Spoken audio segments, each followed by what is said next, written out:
Wayang itu seperti pisau. Tinggal bagaimana dan siapa orang yang akan menggunakan alat tersebut. Kalau pisau itu digunakan untuk mengiris tangannya pasti akan berdarah. Lakukan khittah kembali. Ini sekarang ini kaum muslimin tidak di dalam khittah yang benar. Baik itu A atau B tidak di dalam khittah yang benar. Seperti acara pengantin sekarang ini. Tidak di dalam cara yang benar sekarang ini.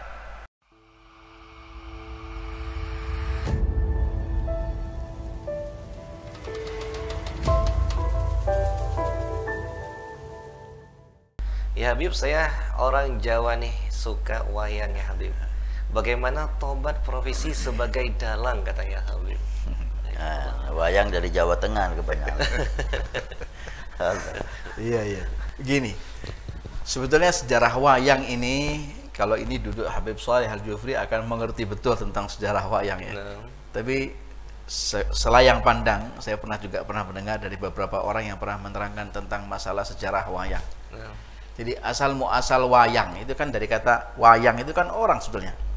Jadi bentuk orang yang dibonekahkan, dijadikan semacam kayak bentuk patung begitu. Karena dia bentuknya adalah semacam seperti orang. Ada wayang ini, ada wayang ini. Lalu kemudian oleh para wali songo, karena ini adalah media dakwah. Lalu oleh para wali songo, wayang yang bentuknya adalah kata orang Jawa namanya tengul. Wayang tengul itu wayang golek. Itu digepengkan oleh para wali songo, sehingga kalau namanya bentuknya gepeng kan kemudian dia tidak bisa hidup. Nah, karena ini sebagai media dakwah, hingga akhirnya kemudian wayang itu dijadikan sebagai sarana untuk membawa orang ke dalam Islam. Seperti misalnya wayang itu ada 4 Punokawan, ada 4, ada Semar, ada Petro. Punokawan ini apa? Punokawan, ini kalau kata orang Jawa ya. Punokawan ini semacam kayak istilahnya wayang. Ya, ada kawan-kawannya wayang. Kawan-kawan wayang dalam arti kata steeringnya, lakonnya wayang ini ada 4 yang sering banyak diketahui oleh masyarakat secara umum. Ada Semar, ada Petro, ada Bagong, ada Gareng. Itu pernah Habib Abu Bakar Muhdhar, Allah yarham ya, pamannya aminya Al Habib Hasan ini. Semar itu fasyammir bi ta'ah.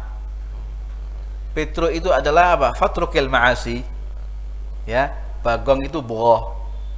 Dan Gareng itu adalah nala qarina. Karena bahasa Arab ini kemudian di-Indonesiakan, dijawakan oleh Sunan Kalijogo kalau tidak salah, atau Sunan Giri, saya kurang tahu, dibahasakan dengan bahasa Jawa dengan bentuk fasyammir bi ta'ah menjadi Semar. Artinya fasyammir bi ta'ah artinya adalah sing-singkan lenganmu, kuatkan jiwa dan ragamu, semangatkan kau punya hati untuk berbuat taat. Syammir bi ta'ah. Maka dibayangkan, dibentukkan bentuk wayang tadi itu seperti Semar, yang bentuknya adalah orangnya, ya, bentuk wayangnya adalah gendut perutnya, dan kemudian dia bungkuk.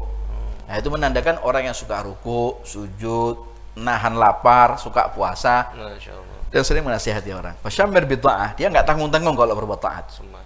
Taatnya kepada Allah dan mengajak orang lain untuk berbuat taat. Fatrukil ma'asi, kemudian menjadi Petro. Nah, maka digambarkan wayang itu dengan bentuk hidungnya panjang. Fatrukil ma'asi, tinggalkanlah kemaksiatan, tunggang langgang. Tinggalkanlah kemaksiatan secara tunggang langgang. Maka gambarnya wayang tersebut apa? Hidungnya panjang, dan kakinya jangkung. Artinya setiap kali dia mencium bau kemaksiatan dia akan lari. Fatrukil ma'asi dan lain sebagainya. Nala garina. Itu semua bentuk daripada wayang, ya. Punokawan lah. Wayang ini sebetulnya, dalang ini bagus, baik, selama itu untuk sarana dakwah. Adapun yang ada saat ini adalah yang dilakukan oleh mereka itu sampai meninggalkan kewajibannya dia.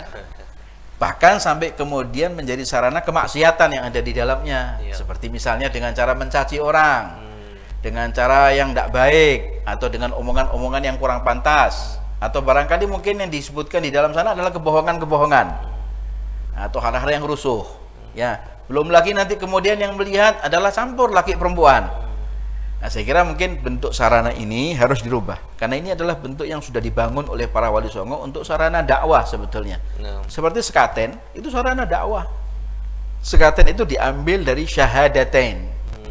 Jadi sekaten gitu ya. Gapuro diambil dari kata ghafura. Jadi kafura. Alun-alun. Kenapa masjid jami itu selalu ada dekat di alun-alun? Karena orang ketika akan masuk ke Islam itu ke masjid pelan-pelan. Masya Allah. La ikraha fiddin. Tidak ada paksaan di dalam kau memeluk agama Islam. Artinya semua ada falsafahnya di dalam Islam ini. Saya kira mungkin untuk profesi seorang dalang untuk bertaubat kepada Allah Ta'ala, kalau dia dengan cara yang salah, ya tentunya dengan istighfar, taubat kepada Allah Ta'ala, dan rubahlah bentuk sarana yang sudah dilakukan tadi itu menjadi sarana dakwah. Ajak orang untuk sholat tapi dengan cara gambar wayang. Bagaimana caranya orang nasihat? Caranya orang untuk sholat, untuk gemar ibadah kepada Allah, untuk tidak berjudi, ya, untuk tidak berbohong, bakti sama kedua orang tuanya. Saya kira mungkin hal-hal semacam ini dengan sarana dakwah lewat wayang insya Allah lebih menyentuh. Jadi Tobatnya wayang dengan wayang, Beb. Jadi mungkin dijadikan media maksiat, dijadikan media taat ibadah. Seperti kayak mic begini. Mic ini bisa jadi sarana kebaikan seperti saat ini. Sarana kebaikan untuk pengajian, sarana kebaikan untuk dakwah, sarana kebaikan untuk ta'lim seperti malam hari ini. Tapi juga mic ini sebagai sarana kemaksiatan untuk nyanyi, untuk dangdut, untuk mengumpat, untuk mencaci orang, untuk membunyi-bunyikan Islam dan lain sebagainya. Saya kira mungkin tergantung siapa sekarang ini yang ingin melakukan dan mengaplikasikan HP dan pisau. HP ini seperti pisau, mic ini seperti pisau, wayang itu seperti pisau. Tinggal bagaimana dan siapa orang yang akan menggunakan alat tersebut. Kalau pisau itu digunakan untuk mengiris tangannya pasti akan berdarah. Tapi kalau pisau itu digunakan untuk mengiris daging pasti untuk bikin sate, dan itu nikmat kan gitu. Tergantung siapa yang ingin mengendalikan dan siapa yang ingin mengaplikasikan, ingin melakukan dan ingin menggunakan alat tersebut. Saya kira itu alat wayang adalah merupakan salah satu media dakwah, tapi dengan cara yang benar. Lakukan khittah kembali. Ini sekarang ini kaum muslimin tidak di dalam khittah yang benar. Baik itu A atau B tidak di dalam khittah yang benar. Seperti acara pengantin sekarang ini. Tidak di dalam cara yang benar sekarang ini. Acara pengantin sakral, ya, satu hal yang sangat mulia sekali dan itu adalah suci. Tapi saat ini kemudian dinodai dengan cara duduk di kuade bersama, ada kemudian foto bersama, belum lagi yang memfoto itu adalah kaum laki-laki, yang difoto adalah kaum wanita yang juga kemudian didandani, dihias dengan cara yang cantik seperti itu. Itu kan hal-hal yang semacam ini dipertontonkan di depan khalayak ramai. Sarana yang kemudian untuk membangun mahligai rumah tangga yang baik dinodai dengan cara yang haram hingga akhirnya kemudian berantakan rumah tangganya. Ya, saya kira sama ya. Media dakwah yang sebetulnya adalah untuk menggugah kaum muslimin agar supaya mereka kemudian tersentuh dengan Islam dengan cara yang baik. Orang-orang tua kita dulu seperti itu. Sarana dakwahnya adalah dengan cara nyanyi, seni.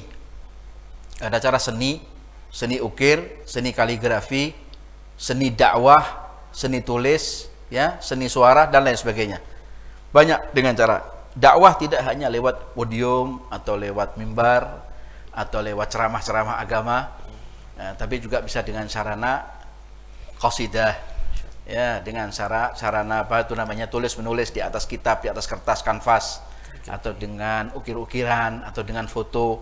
Banyaklah sarana dakwah. Lisanul hal afsah min lisanil maqal. Lisan kepada kebaikan atau lisan perbuatan yang kita lakukan, tingkah laku kita itu lebih fasih daripada lisan maqal atau ucapan-ucapan yang kita lakukan atau kita ucapkan. Saya kira mungkin itu. Nah,